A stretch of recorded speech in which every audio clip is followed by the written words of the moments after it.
আমি হাদিসে কুদসি দিতেছি, আল্লাহ বলতেছে লাউলা শাবাবা খুশা, যদি ওই যুবক জমিনে না থাকতো যে নিজেকে লজ্জাপতির মতো আমার ভয়ে গুটায় নিছে আর আমার বন্ধুর রঙে রঙিন হয়ে গেছে, ওই যুবক যদি জমিনে না থাকতো লাজালতুস সামা হাদিদা, আমি আকাশকে লোহার বানায় দিতাম, ওয়াল আরদা সাফসাফা, জমিনকে তামার বানায় দিতাম, ওমা আনজালতু মিনাস সামাই কাতরা, আকাশ থেকে একটা বৃষ্টির ফোঁটা না, ওমা আমবাততু মিনাল আরদি হাব্বা, জমিন থেকে একটা শস্যের দানা না, বাল আনজালতু আলাইহিমুল আযাবা সাব্বা, একের পর এক আযাব দিয়ে ধ্বংস করে দিতাম।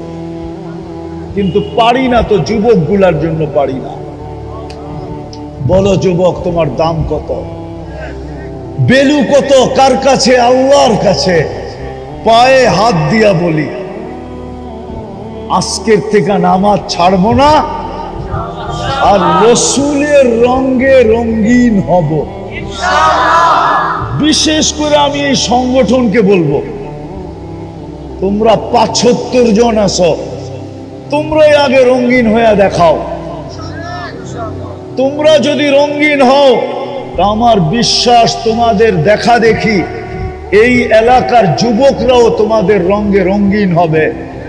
তখন আর প্রশাসনের বলতে হবে না। আজকে আমাদের প্রশাসন চিৎকার দেয়, মাদকের বিরুদ্ধে যুদ্ধ ঘোষণা করে, ওটার বিরুদ্ধে যুদ্ধ ঘোষণা করে, ওটার বিরুদ্ধে যুদ্ধ ঘোষণা করে। রব্বে কাবার কসম, আমার রসুলে, আমার নবীজির রঙে, আল্লাহর বন্ধুর রঙে যখন রঙিন হবে, আর কোন বিষয়ে কারো যুদ্ধ ঘোষণা করার প্রয়োজন হবে না। বরং আমার তো বিশ্বাস, এই রুট দিয়া মাদক ক্যারি করে যাওয়ারও সাহস হবে না। এই এলাকায় কারো গুনাহ করার সাহস হবে না। মেয়েরা হাইটা যাবে রাস্তা দিয়া, কারো চোখ তুলা তাকানোর সুযোগ হবে না।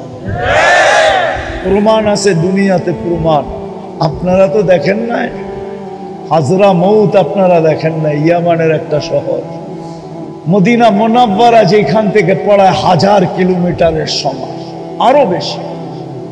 মেয়ে হাজরা মউত থেকে মদিনা মুনাওয়ারায় গেছে। উমর রাদিয়াল্লাহু আনহু জিজ্ঞাসা করছে, বেটি এত বড় রাস্তা অতিক্রম করে আসলি, বল মানুষকে কেমন পাইলি? সমস্ত মেয়েরা যেন একমার পেটের বোন, সমস্ত পুরুষ যেন একমার পেটের ভাই। এত দূরত্বের রাস্তা তোর কাছে কেমন মনে হইলো? বলে কান্নি ফি বাইতিন, আমি যেন একটা বাড়ির ভিতরেই ছিলাম। খারাজতু মিন গুরফা, একটা কামরার থেকে বাহির হইছি।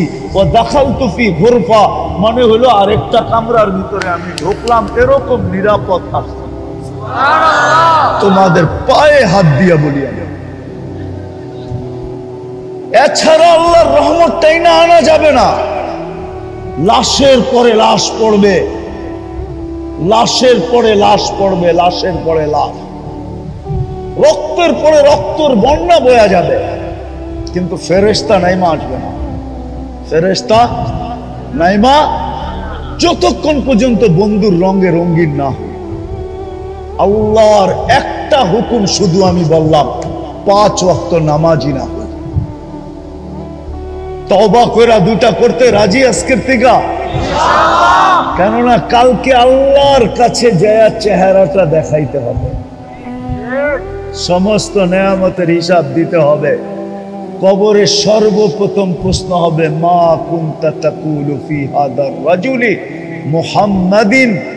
কিতাবুল জানায়েজে ইমাম বুখারী রাহমাতুল্লাহ আলাইহি লেখেন যে, বল আমার বন্ধুর রঙে কতটুকু রঙিন ছিলি, আমি বন্ধুর খাতিরে তোকে কিনা দিছি, তোর মর্যাদা কোথায় না উঠাইছি, উচ্চ শিখরে নিয়ে গেছি। সমস্ত উম্মতকে তোর সামনে আমি জলাঞ্জলি দিয়া দিছি। হ্যাঁ হ্যাঁ হ্যাঁ, এই জন্য চলেন আজকে মনের থেকে তওবা করি। কে কে রাজি তওবা করতে? পাক্কা? তাহলে বলে দেন, আল্লাহ অতীত থেকে তওবা করলাম, আপনি আমাদের তওবা কবুল করেন। দ্বিতীয়, আজকের থেকে নামাজ ছাড়বো না। পাক্কা? নামান। তৃতীয়, আজকের থেকে আল্লাহর রসুলের রঙে রঙিন হবে। যুবকরা কি বলে? পাক্কা? সত্য? কোন সহজ? আলহামদুলিল্লাহ সুম্মা আলহামদুলিল্লাহ বলেন না? আলহামদুলিল্লাহ। বাংলাদেশের মতো কপাল দুনিয়ায় আল্লাহ কাউকে দেন নাই। যেই দেশের কদমে কদমে হক্কানি আলেম পাওয়া যায়, আল্লাহর সৈনিক পাওয়া যায়, সৈনিক হক্কানি আলেম কদমে কদমে পাওয়া যায়, প্রত্যেক গ্রামে গ্রামে পাওয়া যায়, প্রত্যেক গ্রামে গ্রামে পাওয়া যায়। এরকম পরিবেশ দুনিয়ার কোন দেশে নেই। শুধু রাস্তার এই মাথা থেকে এই মাথা পর্যন্ত কয়টা মাদ্রাসা? কন্যা? আরে ওই মেন রোডের থেকে ঢুইকা এই মেইন রোড পর্যন্ত বাইরেতে কয়টা মাদ্রাসা? দুই পাশে। দুর্মিয়া চৌখে পড়ার মতোই তো 6টা, চিপায় চাপায় ছোট ছোট আছে না কয়েকটা? ওটি গণেন না কেন? এতটুক জায়গার ভিতরে যদি এতটি মাদ্রাসা, মসজিদ কয়টা? আরে কন্যা, মসজিদ তো বানাইছেন, মাঝে মাঝে আপনাকে উপরে বিরক্ত লাগে। একটা মসজিদের সামনে পার্কিং বানান নাই। যে কোনো পথিক গাড়িটা থামায় নামাজ পড়া যাইব, একটার মধ্যে পার্কিং বানায় না। মাঝে মাঝে খুব বিরক্ত লাগে। আমি পড়ার সময় তো যাই, মাঝে মাঝে আমার খুব বিরক্ত লাগে। একটার ভিতরে পার্কিং বানাইতে পারতো, কিন্তু দেওয়ালটা এরকম উঁচা করে দিছে যে গাড়ি এটার ভিতরে উঠানো যায় না। একটু স্লোপ করে দিলেই তো। একটা আমার চোখে আছে, এটার গাড়ি ঢুকানো যেত। 2-3 দিন আমি ঢুকাইতে চাইছি, কিন্তু ড্রাইভার কয় এটা পার হয়ে যামু কেমনে?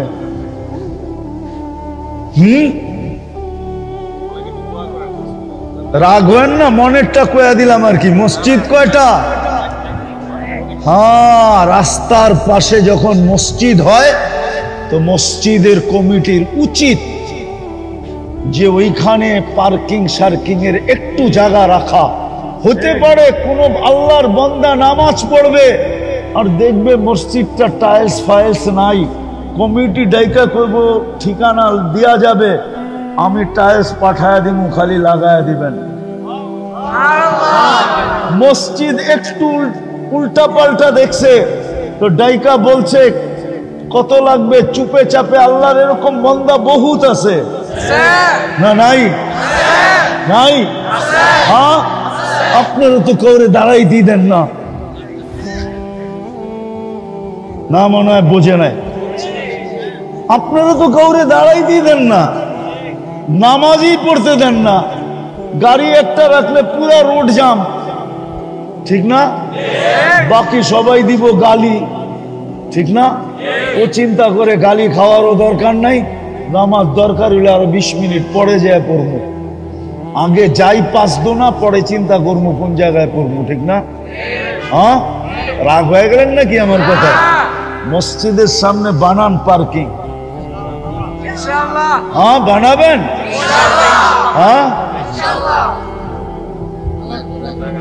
পার্কিং বানান মসজিদের সামনে। দরকার হইলে নিচতলাকে একটু ছোট করেন, পুরা নিচতলায় পার্কিং বানান। দেখবেন এইখান দিয়া উচিত, এটা হাইওয়ের উপরে মসজিদ। হাইওয়ের উপরের মসজিদ গুলাতে আমাদের দেশের নিয়ম নাই, বিদেশে নিয়ম আছে, এমনকি কাফেরের দেশে নিয়ম আছে। আপনি পার্কিং দেখাইতে হবে, নাহলে মসজিদ বানাইতে পারবেন না।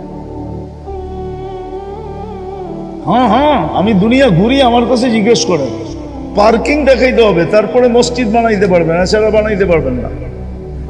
আগে পার্কিং শো করতে হবে। তো এতটুকু বললাম আর কি, কোত্থেকে জানি কথা কই চলে গেল। তো বাংলাদেশের মতো পরিবেশ দুনিয়ার কোথাও নাই। এই মাথার থেকে ওই মাথায় কতগুলা মসজিদ, কতগুলা ইমাম, প্রত্যেক মসজিদে মসজিদে ইমাম, ঠিক না? আলহামদুলিল্লাহ আমাদের দেশে মুয়াজ্জিন পর্যন্ত আলেম, মুয়াজ্জিন পর্যন্ত হাফেজ। বড় কিসমত এই দেশের। তারপরেও যদি রসুলের রঙে রঙিন না হয় তাইলে আর কবে হবে? মাদ্রাসাগুলো হইল রসুলের রঙের কারখানা। সাহাবী রসুল ডাকাতের হাতে পড়া গেছেন, ছলে কলে কৌশলে সাহাবী রসুলকে ডাকাত নিয়া জঙ্গলের ভিতরে আটকায়া দিছেন। বলছে তোমার মাল নিব, বলছে নাও, আপত্তি নাই, আমাকে ছেড়ে দাও। বলছে আমি তোমাকে ছাড়বো না। তুমি কি চোখে দেখো না এখানে লাশ বিক্ষিপ্ত পড়া আছে? এই লাশগুলা কি প্রমাণ করে না যে আমি তোমাকে ছাড়বো কি ছাড়বো না? বলছে আমি তোমাকে ছাড়বো না, করব। বলছে আপত্তি নাই, করো, কিন্তু একটা অনুরোধ তোমার কাছে, 2 রাকাত নামাজ পড়তে দিবে? 2 রাকাত নামাজ পড়তে দিবে? বলছে পড়ানে। এই লোকগুলো পড়ছিল, কারো নামাজে কোনো কাজ দেখাইতে পারে না। তো সাহাবী রসুল 2 রাকাত নামাজ পড়া ভয়ে ভয়ে যখন সালাম ফিরাইছেন ডাইন দিকে, সালাম প্রথমে ইমাম সাহেব ডাইন দিকে ফিরায়, তো দেখে ডাইন পাশে এক সুদর্শন যুবক দাঁড়ানো, খোলা তরবারি হাতে, চেহারার থেকে যেন চাঁদের চেয়ে বেশি আলো ছিটকায় পড়তেছে। বাম দিকে সালাম ফিরে তাড়াতাড়ি জিজ্ঞাসা করছে তুমি কে? তো বলছে ওয়া রে ওয়া, আশ্চর্যের বিষয়, ডাইকা আনলা তুমি, আবার তুমি জিগাও তুমি কে?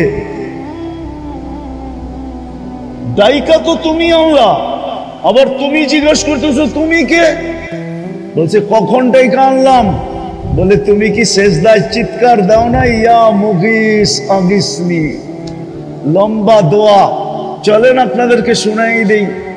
ইয়া ওয়াদুদ ইয়া যাল আরশিল মাজিদ ইয়া ফাআলুল লিমা ইউরিদ আসআলুকা বিইজ্জাতিকাল্লাতী লা তুরাম ওয়া বিমুলকিকাল্লাযী লা ইউদাম ওয়া বিনূরিকাল্লাযী মালা আরকানা আরশিক আন তাকফিনি মিন হাদাল লিস ইয়া মুগিস আগিসনি। বলে তুমি যখন ইয়া মুগিস আগিসনি বলে চিৎকার দিছো প্রথমবার, 7 আকাশের ভিতরে ছুটাছুটি শুরু হয়ে গেছে। ফেরেশতাদের মুখে চিৎকার ছিল, আল্লাহ বিপদগামী কোন ব্যক্তির আওয়াজ, হুকুম দিতে দেরি, ঝাঁপায়া পড়তে দেরি করব না। তো আল্লাহ আমাকে নির্বাচিত করছেন আর কাউকে না। বলছে সবার প্রয়োজন হবে না, একজন গেলেই হবে। তা আমি নির্বাচিত হয়েছি। দ্বিতীয়বার যখন তুমি ইয়া মুগিস বলে চিৎকার দিছো, তো আমি 4 আকাশ অতিক্রম করে ফেলছি। তৃতীয়বার যখন চিৎকার দিছো, তো আমি তোমার পাশে আইসা দুশ্মনকে জাহান্নামে পাঠায়া দিছি। ওই যে দেখো লাশে আগুন জ্বলতেছে। সাহাবী রাসূল হাসি দিয়া বলতেছে এটা আমার বৈশিষ্ট্য? বলছে না, তোমার মতো নামাজ কিয়ামতের সকাল পর্যন্ত যে উপহার দিবে, আমি তার জন্য জীবিত থাকব, আর তার ডাকে আমি 4th আকাশ থেকে ছুটে আসব। আমি যদি আল্লাহকে প্রশ্ন করি, মালিক আজকে তো 60 লক্ষ চোখের পানি জড়াইতে 24 ঘন্টা ওদের চোখের পানি ঝরতেছে, ইতিহাস তাকাইলে দেখি একজনের জন্য ফেরেশতা পাঠাইতেছ, কিন্তু 60 লক্ষের ফেরেশতা কোথায়? কিন্তু আল্লাহ তো আমাকে বলে ওরা আমাকে ভালোবাসে বটে, কিন্তু আমি ডেলি 5 বার ডাকি, তুই আমাকে বল কয় % মুসলমান আমার কুদরতি পায়ে আইসা মাথা রাখে। অথচ আমি তো তোদের জন্যই তুর পাহাড়, যখন আমি দেখছি তুর পাহাড় 2010-এর কাহিনী বলতেছি, 15 বছর হইতে চলল। ওই সময় আমার মনে উঠছিল, মনে মুসা আলাইহিস সালাম আল্লাহকে জিজ্ঞাসা করছিলেন, তুকাল্লিমু মাই হাল তুকাল্লিমু আহাদান গায়রি, আমার সাথে কথা বলেন, আপনি কারোর সাথে কথা বলবেন? আল্লাহ বলে মুসা জানো তুমি কোথায় আমি কোথায়? আপনি পাহাড়ের চূড়ায় হবেন, আমি নিচে হব। দূরত্ব তো এতটুকুই হবে, ঠিক না? না কথা তো তোর পাহাড়ে হইতেছে, ঠিক না? এতটুকুই দূরত্ব, ঠিক না? আবার কয় জি। আল্লাহ বলে তুমি তো ভাবতেছো যে আমি চূড়ায়, তুমি পদদেশে। বাইনি ওয়া বাইনাকা হিজাব, তোমার আমার মাঝে পর্দা। বলছে কয়টা? ৭০,০০০ পর্দা। আমি ওই পারে, তুমি এই পারে। সাতাতি উম্মাতুন, এক উম্মত আসবে, ওরা আমার সাথে কথা বলবে, আমি ওদের সাথে কথা বলবো। ফালা হিজাবা বাইনি ওয়া বাইনাহুম, এদের মাঝে আমার মাঝে কোনো পর্দা থাকবে না। পর্দা থাকবে না। আরে বলেন না, কোনো পর্দা থাকবে না, না না না না না, কোনো পর্দা থাকবে না। এই জন্য মুসল্লি যখন সেজদায় যায়, হায় হায় হায়, আস-সাজিদু ইয়াসজুদু আলা কাদামাইর রহমান, সেজদাকারী আল্লাহর কুদরতি পায়ে মাথা রাখে। মুসল্লি উনাজি রব্বা, বুখারী শরীফ, নামাজি আল্লাহর সাথে কথা বলে। কথা আল্লাহ বলে এই সুযোগ দিলাম ওদেরকে, বল শতকরা কয়জন মসজিদে আসে? বলেন আপনারা কয়জন? আমি ৬০ জায়গায় চলে আসছি, কয়জন মসজিদে আসে? শতকরা ৯০ জন আসে না। তাইলে প্রথম কথা ছিল যে দাবি তো করি মাথায় হাত দিয়া, বুকে হাত দিয়া, কোরআনে হাত দিয়া, মনের থিকা, বড় গলায়, সন্তানের মাথায় হাত দিয়া আল্লাহকে ভালোবাসি, কিন্তু ২৪ ঘন্টা বুক করি ওই আল্লাহটা, কিন্তু ওই আল্লাহকে মানি তো মানি কতটুকু? কালকে যে চলে যাব, এই আল্লাহকে চেহারাটা দেখাবো কি করে? বলেন, কোরআনের উত্তর দিব কি করে? লা তুসআলুন্না আনিন নাঈম, প্রত্যেক নিয়ামত সম্পর্কে যখন জিজ্ঞাসা করা হবে তো জবাব দিব কি করে? ওই জান্নাত মিলবে কি করে? দ্বিতীয় দ্বিতীয় দ্বিতীয় দ্বিতীয় দ্বিতীয় রসুলকে ভালোবাসি, ঠিক না? না বাসি না? কে কে বাসি? পাক্কা মনের থিকা? নামান নামান না। দাবি করলে কি হবে? যদি রসুল কি ভালোবাসতে যুবক, তাহলে তোমার চুলের স্টাইল এরকম হইতো কেন? তোমার পোশাক আশাক এরকম হইতো কেন?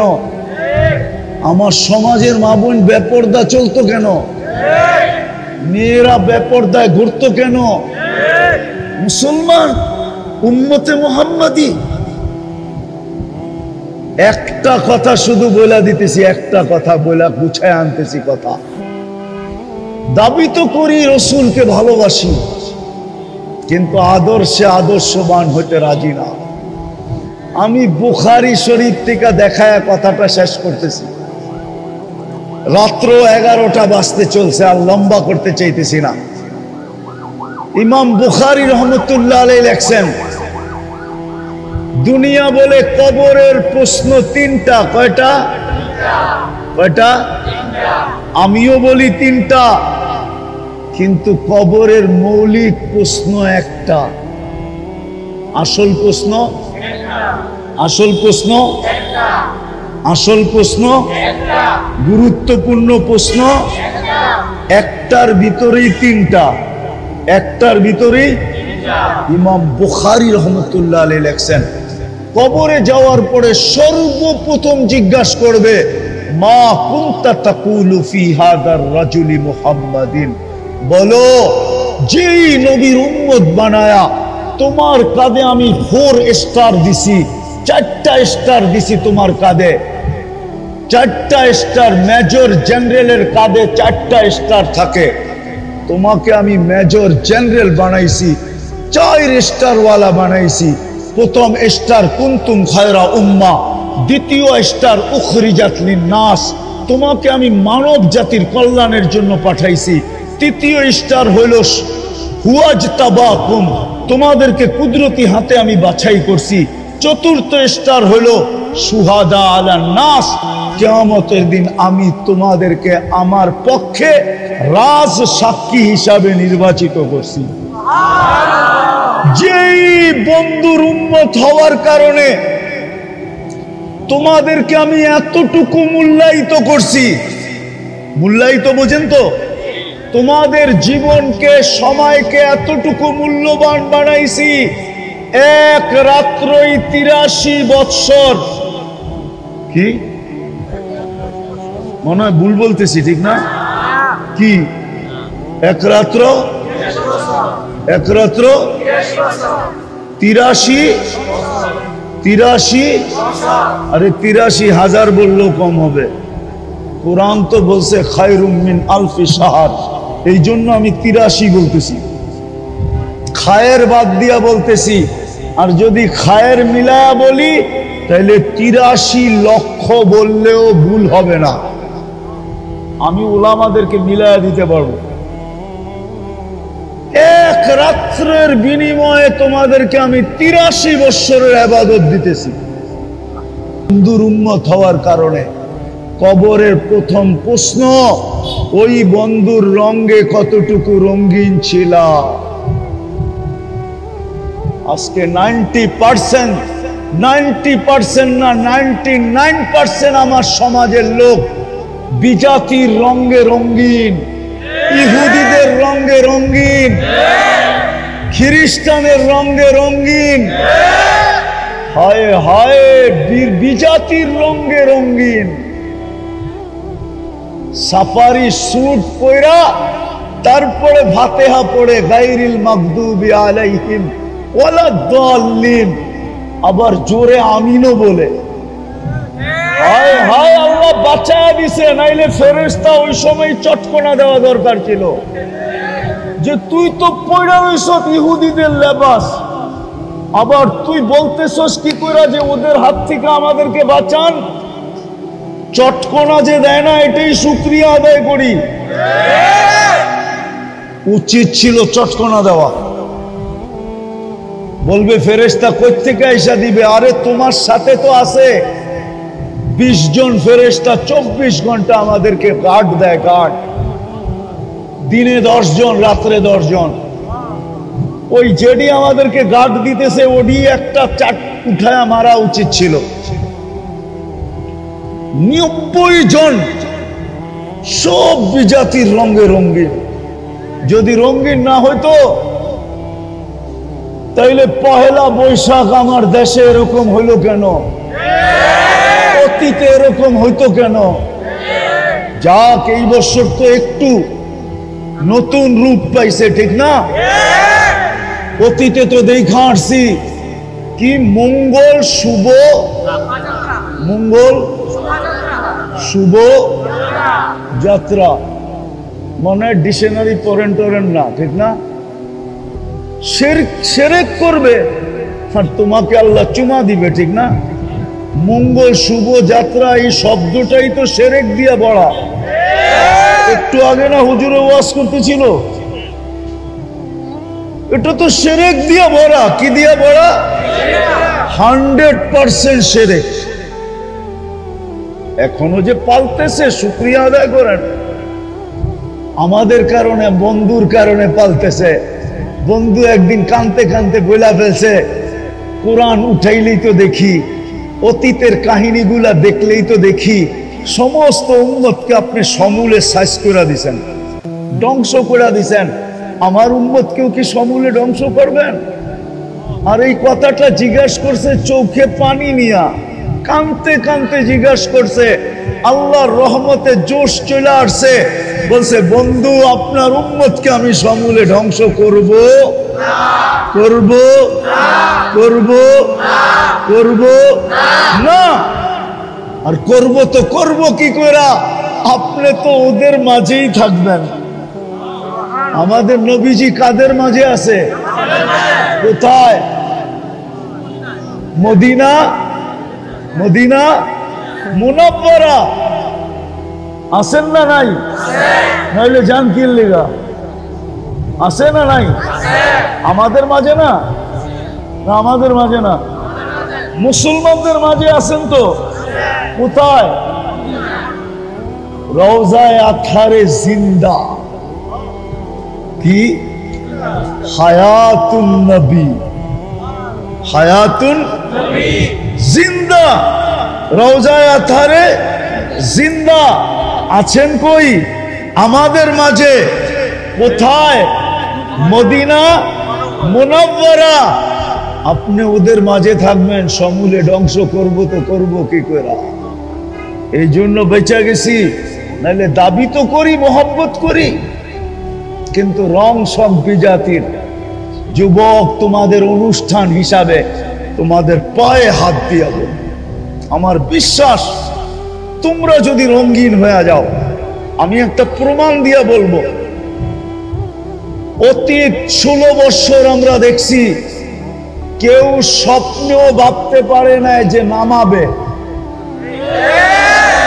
স্বপ্নেও যদি ভাবতো তো বর্তমান বিজ্ঞানী টেকনোলজির দ্বারা ওইটাকে বাহির করে নিয়ে যাইত। ঘুমের থেকে উঠার আগে হ্যান্ডকাপ নিয়ে মাথার কাছে দাঁড়ায় থাকতো যে ঘুমেরতে জাগার সাথে সাথে পড়ায়া দিন, ঠিক না? কিন্তু তোমরা নামতে দেরি, আল্লাহ নতুন স্বাধীনতা দিতে দেরি করে না।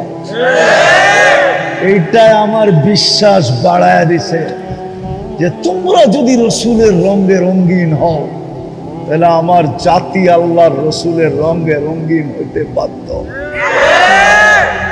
আর রসুলের রঙে যদি রঙিন হইলা, তাহলে আমার বিশ্বাস তোমাদের সাথে লড়বে তো দূরের কথা, তোমাদের দিকে কেউ আঙ্গুল উঠানোর পর্যন্ত সাহস পাবে না। যদি উঠায়, যদি উঠায়, যদি উঠায়, যদি উঠায়, তাহলে আমি গ্যারান্টি দিব তোমাদের লড়তে হবে না। আল্লাহ বলে, আমি লড়ার জন্য নাইমা চলে আসবো।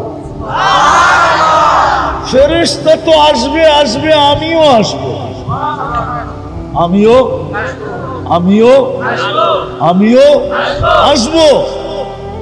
মান আদালি ওয়ালিয়ান আদানতুহু লিল হারব। হ্যাঁ, আর রসুলের রঙের যত বেশি রঙিন, তত বেশি আল্লাহর ওলি, তত বেশি আল্লাহর।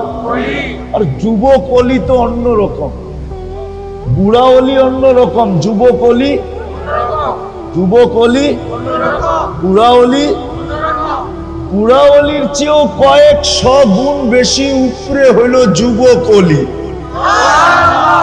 যদি না হইতো তাহলে এই হাদিসে কুদসি কেন হইতো? পার্কিং বানান মসজিদের সামনে, দরকার হইলে নিচতলাকে একটু ছোট করেন, কইরা নিচতলায় পার্কিং বানান, দেখবেন এইখান দিয়া উচিত। এটা হাইওয়ের উপরে মসজিদ, হাইওয়ের উপরের মসজিদ গুলাতে আমাদের দেশের নিয়ম নাই, বিদেশে নিয়ম আছে, এমনকি কাফেরের দেশে নিয়ম আছে। আপনি পার্কিং দেখাইতে হবে, নাহলে মসজিদ বানাইতে পারবেন না। হ্যাঁ, আমি দুনিয়া ঘুরি, আমার কাছে জিজ্ঞেস করেন, পার্কিং দেখাইতে হবে, তারপরে মসজিদ বানাইতে পারবেন, এছাড়া বানাইতে পারবেন না। আগে পার্কিং শো করতে হবে। তো এতটুকু বললাম আর কি, কোত্থেকে জানি কথা কই চলে গেল। তো বাংলাদেশের মতো পরিবেশ দুনিয়ার কোথাও নাই। এই মাথার থেকে ওই মাথায় কতগুলা মসজিদ, কতগুলা ইমাম, প্রত্যেক মসজিদে মসজিদে ইমাম, ঠিক না? আলহামদুলিল্লাহ, আমাদের দেশে মুয়াজ্জিন পর্যন্ত আলেম, মুয়াজ্জিন পর্যন্ত হাফেজ।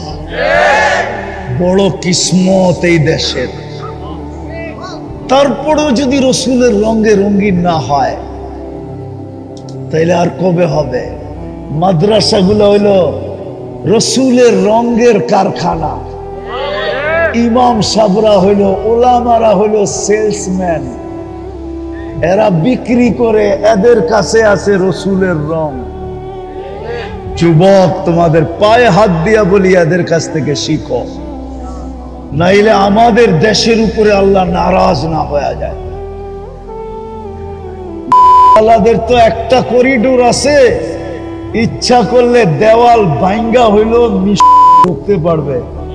আমাদের একটা করিডোর আছে, কলা গাছ লইয়া বঙ্গোপসাগরে চাপ দেওয়া ছাড়া আমাদের কোনো করিডোর নাই নাই নাই নাই নাই নাই।